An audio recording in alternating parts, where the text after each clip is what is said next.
اعوذ باللہ من الشیطان الرجیم بسم اللہ الرحمن الرحیم۔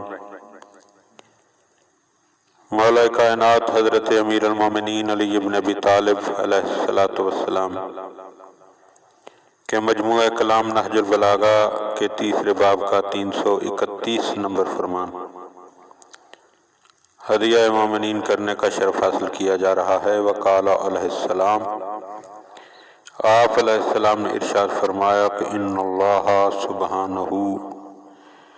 جعل اطاعت غنیمت الاکیاس عند تفریط العجزۃ۔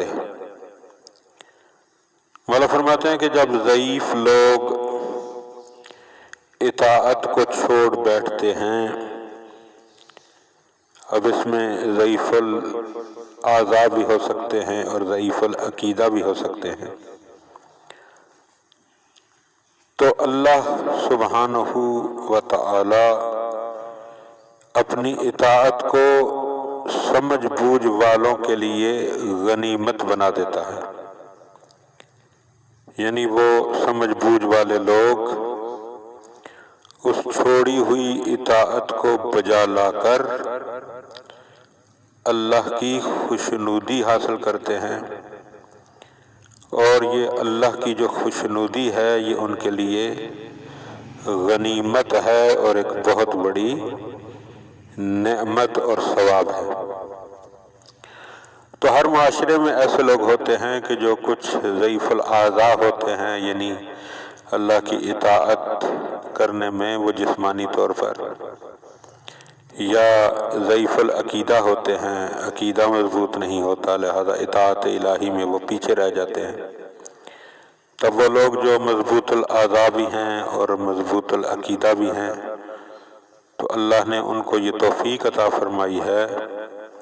کہ وہ عمل کے میدان میں آگے بڑھ کر جو ہے وہ اللہ کی اطاعت کرتے ہیں، اور یہ اطاعت ان کے لیے ایک غنیمت کا درجہ رکھتی ہے، کیونکہ اس اطاعت کے ذریعے وہ ثواب کثیر حاصل کرتے ہیں، اور پھر وہ روحانی منازل میں بہت بلندیوں پر پہنچ جاتے ہیں۔ لہذا اگر ہم پوری بحث کا نچوڑ نکالیں تو نتیجہ یہی نکلتا ہے کہ پکار کر ہر طرف سے یہی آواز آ رہی ہے، عمل عمل عمل۔ عمل کے بغیر نہ دنیا سنور سکتی ہے نہ آخرت۔